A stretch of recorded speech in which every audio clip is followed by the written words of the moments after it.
Assalamu alaikum. I am Ahmed Ali Naqvi and you are watching World in Focus. नाज़रीन, आज की इस episode में हम बात करेंगे ईरान ने जो स्ट्राइक्स की against Israel a few days back और जो डिबेट है that what could be the possible Israeli रिटेलिएशंस, और इस तमाम एपिसोड जो एस्केलेशन है इसके कॉन्सिक्वेंसेस क्या हो सकते हैं। इन तमाम मामलात के ऊपर हम बात करेंगे। हम तीन एस्पेक्ट पे बात करेंगे। जो ईरान का अटैक है उसको हम एनालाइज़ करेंगे, उसका कंटेक्चुअलाइज़ करेंगे, उसकी रैशनल और उसकी सक्सेस के ऊपर बात करेंगे। और दूसरा जो है हम बात करेंगे पोटेंशियल इजरायली रिस्पांस क्या हो सकता है, कौन से ऑप्शंस हैं और हर ऑप्शन जो है वो क्या अपॉर्चुनिटीज़ और रिस्क रखता है for both Iran and Israel. और अल्टीमेटली हम बात करेंगे कि इस सारी जो कॉन्फ्लिक्ट है इसकी एंड गेम क्या है और इसके कॉन्सिक्वेंसेस क्या होंगे रीजन के लिए और ग्लोबली। इन तमाम मामलात पे हम आज के इस एपिसोड में बात करेंगे। तो नाज़रीन, ऑब्वियसली जब मैं बात करूं ईरान के अटैक की, ईरान ने इसराइल पे जो हमला किया, मिसाइल स्ट्राइक्स की, डिफरेंट रिपोर्ट्स थी, but around more than 400 missiles were fired at Israel. Mostly ballistic missile थे और it was meant to target almost all parts of Israel. Tel Aviv में भी और हाइफा में भी और जो जितने मेजर सिटीज़ हैं वहाँ पे ये अटैक किए गए। Main purpose was to as per the Iranians it is to target the Israeli military sites और इंक्लूडिंग मोसाद का हेड ऑफिस जो है तेल अवीव में, वहाँ भी स्ट्राइक की गई। और ये जो स्ट्राइक थी इसके बारे में अगेन बहुत सारी डिफरेंट रिपोर्ट्स हैं, बट जो अभी तक ऑफिशियली और पब्लिकली नोन फैक्ट्स हैं उसके अंदर कोई ऑब्वियसली इसराइल के मेजर नुकसान नहीं हुआ। Obviously these some of those most of those missiles were intercepted by the Israeli air defence with US support, with British support, but obviously कुछ जो थे उनमें से they did hit on the ground और उनसे ऑन ग्राउंड लॉस डैमेज भी हुआ, but कोई मेजर ह्यूमन लॉस जो है वो हमें अपेरेंटली अभी तक जो है वो पब्लिकली नज़र नहीं आता इसराइल का। बट ये मिसाइल्स क्यों लॉन्च किए गए? ऑब्वियसली बात है, हमने देखा कि इससे पहले दो तीन मेजर इंसिडेंट्स हुए। इससे पहले जब दमस्कस में इसराइलीज़ ने हमला किया था ईरान के एम्बेसी के अंदर, जहाँ पे ईरान की जो इस्लामिक रिवोल्यूशनरी गार्ड है उसके डिप्टी कमांडर को हिट किया गया अलॉन्ग विद हम अदर पीपल। तो उसके बाद हमने देखा कि ईरान ने रिटेलिएट किया अप्रैल के अंदर, अप्रैल 2024 के अंदर इसराइल के ख़िलाफ़, और वो मिसाइल स्ट्राइक जो थी एक लिमिटेड स्ट्राइक थी। उसके जवाब में इसराइल ने भी रिटेलिएट किया। तो एक लिमिटेड डायरेक्ट मिलिट्री कन्फ्रंटेशन हुई for the first time between the Iranians and the Israelis, but that was a manageable conflict. हमने देखा कि उसके बाद से बहुत से इवेंट्स हुए, बट जो दो मोस्ट सिग्निफिकेंट इवेंट्स है, one of them was the killing of Ismail Haniyeh in Tehran. और इस्माइल हानिया को तेहरान के अंदर उनके होटल में जिस तरह इसराइलीज़ ने टारगेट किया थ्रू अ बम ब्लास्ट। और फिर उसके बाद obviously Israel did not officially acknowledge it, but everybody knew that Israel was behind this attack. दूसरा जो हमला हुआ जो मेन ट्रिगर बना, that was the killing of Hassan Nasrallah. Hassan Nasrallah जो हैं उनको हिट किया गया इन बैरूत, और हमने देखा कि वो he was killed in a bunker in Beirut in his head office. और वहाँ पे जब उसको मारा गया हसन नसरुल्लाह को, तो उसके बाद से Iranians thought that this is a provocation that is far to cross the red lines of Iran. तो ईरान को रिस्पॉन्ड करना बनता था to restore the deterrence and to restore its reputation among its proxies और what Iran calls as the axis of resistance.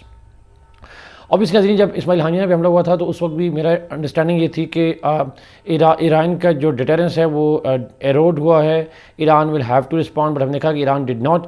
और एक वजह ये थी समझी जाती थी कि because Iran was convinced by the western powers that the peace deal and the cease fire deal in Gaza is near and any Iranian retaliation would jeopardize the peace deal in Gaza. So for the sake of that peace deal, generally that's what Iranians say, they were convinced by the Western powers not to retaliate and Iran did not retaliate. उसके बाद although हमने देखा कि Israel की तरफ से इल्ज़ाम लगाए गए that Iran was responsible for targeted assassination attempts and conspiracies against the killing of the top leadership of Israel, जिसमें बहुत से लोगों को इसराइल ने पकड़ा भी। बट उसके बाद हमने देखा कि ना ही वो सीज फायर हुआ, बल्कि इनफैक्ट उसके जवाब में Israel has started another war against Lebanon और हसन नसरुल्लाह को हिट किया गया और फिर लेबनान के ऊपर ग्राउंड इन्वेजन की बात की गई। So Iranian attack was considered to be the understood attack because हम इस्माइल हानिया की डेथ पे बात कर चुके हैं, हमने हसन नसरुल्लाह की बात भी की कि किस तरीके से ईरान का लॉस हुआ है। तो ultimately Iran had to respond to that और Iran did respond in a way जो हमने देखा कि मिसाइल स्ट्राइक की सूरत में किया गया on as per international experts including the US government, the western governments and scholars and experts. Iranian second strike जो थी इसराइल के ऊपर, that was much bigger than the first one, April में जो हुई थी, और it was almost more than double the attack. हमने कहा कि पहले अटैक में ड्रोन भी थे, बैलिस्टिक भी थे, क्रूज मिसाइल भी थे, बट इसमें बैलिस्टिक मिसाइल यूज़ किए गए, फतेह मिसाइल यूज़ किए गए जो कि हाइपरसोनिक मिसाइल हैं, और they can travel as fast as 10,000 miles per hour, और एक सिग्निफिकेंट अटैक था इसराइल के ऊपर, और obviously Israeli defences were able to intercept most of them. Now point is नाजरीन कि ये जो सेकंड स्ट्राइक है ईरान ने वो की तो डिटेरेंस को रिस्टोर करने के लिए, but was it too much? क्या ईरान का ये रिस्पांस जो था वो कैलकुलेटेड था? ईरानियन पर्सपेक्टिव ये था कि yes it was calculated, it was a military response and only military targets were hit in Israel, और ऑब्वियसली उसका जो पर्पज़ भी था वो यही था कि to retaliate against the killing of Ismail Haniyeh and the killing of Hassan Nasrallah. So from जो ईरान के एम्बेसडर हैं यूएन में, उन्होंने कहा कि it was a self defence. But obviously इसको एनालाइज करेंगे कि क्या ये स्ट्रेटेजिक कैलकुलेशन ठीक थी ईरान की या नहीं थी। बट हमने देखा कि उसके बाद इसराइल के अंदर से रिस्पॉन्ड हुआ, ईरान ने कहा, इसराइल की public statements I that Iran will have to pay for it. Israel के अंदर एक बहुत टॉप लेवल पे डिबेट है that how should we respond. The question is not whether we will respond, the question is how will respond. In Israel will respond sooner और later, but not later but obviously very sooner, और within days possibly. जब मैं आपसे ये upload कर रहा हूँ आपके साथ वीडियो, तो शायद अटैक हो भी चुका हो। और क्या वो शेप क्या होगी इस अटैक की, that is being considered as important because the shape of Israeli response would decide कि क्या ये कॉन्फ्लिक्ट एस्केलेट होता है या नहीं होता। इसी कॉन्टेक्स्ट में देखा कि यूएस प्रेसिडेंट की भी कल स्टेटमेंट आई थी जिसमें उन्होंने कहा कि we are discussing possible Israeli retaliation against the Iranian oil industry, and at the same time उन्होंने कहा कि US will not support any Israeli attack on Iranian nuclear sites. अब नाज़रीन आते हैं कि क्या क्या ऑप्शंस हैं इसराइल के पास कि वो ईरान पे कहाँ कहाँ हिट कर सकते हैं और हर एक के कंसिक्वेंस क्या होंगे। तो 3 पोटेंशियल पॉसिबिलिटीज़ हैं जहाँ पे इसराइल रिटेलिएट कर सकता है। एक है ऑयल रिफाइनरीज़ के ऊपर हिट करना जो ईरान की इकोनॉमी को हिट करेगा। Beside second is the military targets, जो उनकी ड्रोन बेसिस हैं, मिलिट्री बेसिस हैं, एयर डिफेंसेस हैं, उनको हिट करना। और तीसरा जो कि वर्स्ट ऑप्शन है that is attacking Iranian nuclear sites, जो 3 मेजर न्यूक्लियर साइट्स हैं उनमें से किसी साइट को अटैक करना ईरान के अंदर। Now we will discuss one by one because जो थर्ड ऑप्शन है इसको अमेरिकन रूल आउट कर चुके हैं, और बट हम देखते हैं कि हर एक ऑप्शन जो है वो उसकी क्या पॉसिबिलिटीज़ हैं। तो नाज़रीन मैं सबसे पहले अगर बात करूँ जो ईरान के ऑयल रिफाइनरीज़ के ऊपर अटैक की बात करूँ, तो obviously this is one of the option that Israel has, that Israel can target Iranian oil refineries because Iran is already under global sanctions. Global sanctions are बहुत ज़्यादा strict because of its nuclear program, और उन global sanctions की वजह से Iran की economy constrained है, और जो करंट रिजीम है, करंट जो गवर्नमेंट है मसूद पेज़ेशकियान की, it was willing to negotiate with the US in order to get relief on sanctions, and any Israeli hit on oil refineries will have a significant impact on the already ailing Iranian economy, और Iran के लिए जो economic मुश्किलात हैं वो काफ़ी बढ़ जाएंगी। Now what are the potential targets within, तो ऑब्वियसली ऑयल रिफाइनरीज एक टारगेट हो सकता है, ऑयल प्रोडक्शन फैसिलिटीज़ भी एक टारगेट हो सकता है। नाज़रीन इनमें से एक जो इंपॉर्टेंट टारगेट हो सकता है वो खार्ग ऑयल टर्मिनल है, जहाँ पे ऑब्वियसली बात है ईरान का तकरीबन 90% जो एक्सपोर्ट्स हैं ऑयल की वो वहाँ से खार्ग टर्मिनल से जाती हैं, क्रूड ऑयल एक्सपोर्ट करता है। और इंटरेस्टिंग बात ये नाज़रीन, most of such oil goes to China. So in that context this attack on Kharg will serve 2 purpose for the US interest, Iranians भी और किसी न किसी तक चाइना के लिए भी क्रिएट करना that Iran is not a reliable source of energy. तो इन कॉन्टेक्स्ट एक ब्रॉडर स्ट्रेटेजिक इंटरेस्ट को भी यूएस को शायद ये अचीव करने में हेल्प करे। बट दिस एक तो ये ऑप्शन है। दूसरा ऑप्शन ऑब्वियसली एक और भी है, और वह है पर्शियन गल्फ़ के साथ जो उनकी फैसिलिटीज़ हैं, और ख़ासकर जो अबादान के अंदर ऑयल रिफाइनरी है जो इराक़ के साथ बॉर्डर करती है, वहाँ पे भी अटैक कर सकते हैं, और वहाँ अबादान से मोस्टली ईरान का जो डोमेस्टिक ऑयल है वो सप्लाई होता है। बट क्या ऑयल रिफाइनरीज़ को अटैक करना क्या इजरायली रिस्पांस को, रिवेंज को कंप्लीट करता है? क्या उसका जो डिटरेंस रिस्टोर करना है क्या उसको करेगा? Is it a proportional response? For many Israeli expert शायद ये काफ़ी ना हो, because Iran officially targeted Israeli military sites and responding to only economic sites would it will not be proportional from the part of Israel, and it would definitely not serve the purpose of a deterrence and that Israel wants, not just against Iran but broadly against its militias across the region. So for many scholars, oil refineries might be a preference for the Americans, but Israel might attack oil refineries along with some of the military targets as well. Only oil refineries के ऊपर जो attack है, शायद ये Israeli जो demands हैं, Israeli जो aspirations हैं टू रिवेंज, वो शायद उसको पूरा ना कर सके. अब दूसरा आते हैं नाज़रीन मिलिट्री साइट्स के ऊपर आते हैं. Another option for Israelis is to target the military sites in Iran, which will be a proportional response. और military sites में सबसे important जो हो सकती हैं वो obviously drone bases हैं, या जो ईरान के एयर डिफेंसेस हैं, या जो मिलिट्री जो डिपोज हैं उनको अटैक कर सकते हैं. सम ऑफ दोज जो मोस्ट इम्पॉर्टेंट ड्रोन बेस्ड हैं ईरान की, जो उनके जो जहाँ पे उनके ड्रोन मौजूद हैं, they are underground and sometimes under mountain bunkers हैं, जिसके अंदर उन्होंने अपने उनको रिजर्व किया हुआ है, प्रिजर्व किया हुआ है ड्रोन्स को और उनकी मिसाइल्स वगैरह को. उनको हिट करने के लिए ऑब्वियस बात है इसराइल के लिए शायद ये पॉसिबल ना हो उनको हिट करना उन सबको. और उस कॉन्टेक्स्ट में एक पॉसिबिलिटी है that Israel might at least have a continuous bombardment of those sites and at least close the entrance of those military sites. However, problem is that it will not reduce or eliminate the Iranian threat of future attacks as well. तो जो एक effective deterrence है वो मुश्किल हो जाएगा. But उस case में एक और पॉसिबिलिटी है दैट दो पॉसिबिलिटीज और भी हैं. एक तो targeting Iranian military officials, high ranking military officials, Islamic revolutionary guard या जो मिलिट्री के चीफ्स हैं उनको हिट किया जा सकता है. और बिसाइड्स दैट ईरान का जो एयर डिफेंस सिस्टम है जिसको पहले भी अटैक किया गया था in the first strike in April, उनको मजीद अटैक किया जा सकता है और उसको स्कोप बढ़ाया जा सकता है.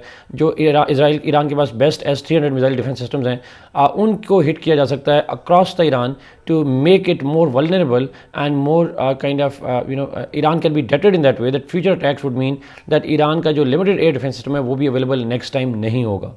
So that could be a possibility that Israel might be thinking, and for many scholars, besides oil refineries, this attacking against the further attack against the Iranian air defense system might be a possibility that Israel is seriously exploring. Last but not the least, नाज़रीन, nuclear sites को option. Obviously, Iran की जो nuclear sites हैं, they have long been the target of the Israelis and the Americans. But at this point of time, for many Israelis, this is once in a lifetime opportunity to hit the Iranian nuclear sites. But नाज़रीन इसमें दो problems हैं.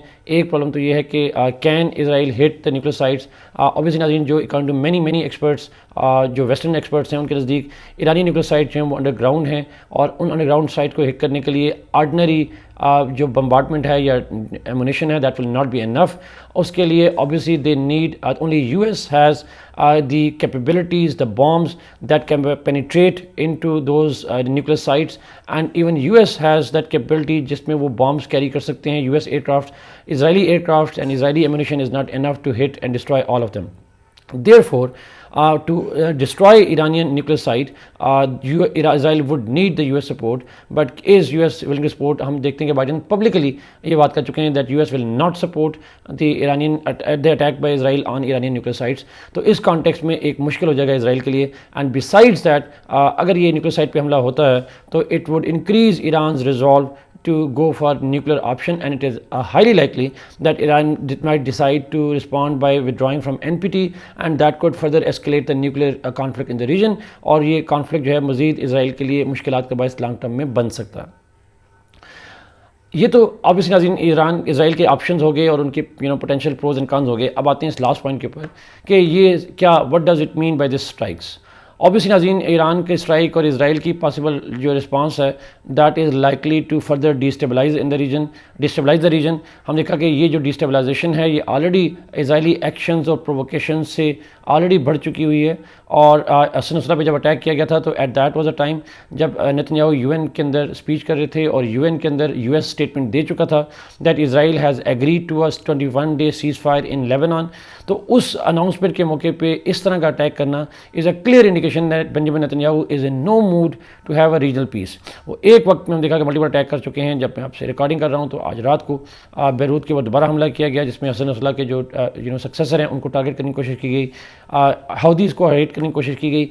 सो Israel is willing to go for all across the war across the region, considering that west would ultimately have no option but to stand with Israel against Iran. तो this is for the first time in the history of Middle East that Israel is targeting almost all of the axis of resistance of Iran, and not just the axis of resistance but also the Iran itself.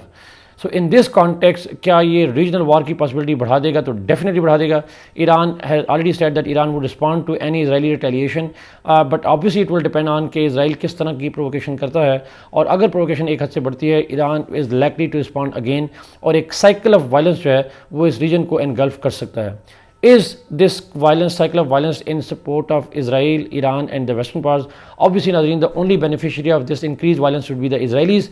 Iran will be isolated, destroyed, and at least its excess of resistance, it will be significantly weakened, thereby reducing Iranian leverage in the region. From the Western perspective, obviously, नाज़रीन बात करूँ तो increased violence would mean that increased public pressure at home. Obviously उसके वाले से कि violence को रोका जाए. When their governments fail तो वो governments are less likely to be popular. और ख़ासकर अमेरिकन प्रेसिडेंट जो बाइडन उनकी पार्टी अगर इलेक्शन जीतना चाहती है नवंबर में, तो उनके लिए इंक्रीज वायलेंस डेफिनेटली हार्मफुल होगा politically, because any conflict, intensified conflict in the Middle East would increase the votes for Donald Trump and decrease the popularity of Kamala Harris and Democrats. Can Democrats willing to pay that political price for the sake of supporting Israel and for the sake of punishing Iran? This is a question that has to be asked. But one thing is for sure नाज़रीन, that Israel की जो Iran की जो retaliation थी, जिस तरह की retaliation की गई, अब वो significant boost and upgrade of conflict था. I think Iran made a bit of strategic mistake by intensifying the attack against Israel. They could have responded indirectly, और they could have responded directly with limited strikes, with controlled strikes, with informed strikes, but इस दफ़ा Iran ने ऐसा नहीं किया. Iran has also try to escalate the conflict. But क्या ये वही मिस्टेक है जो हमास ने की थी? क्या ये वही मिस्टेक है जो हिजबुल्लाह ने की थी? क्या Iran has fall into the trap of Israel to escalate the conflict in this region and remove the threat of Iran once for all? This is a question that time will tell us. Thank you so much, Nazreen, for watching this program. Kindly like this video, share it, and subscribe this channel. Allah Hafiz.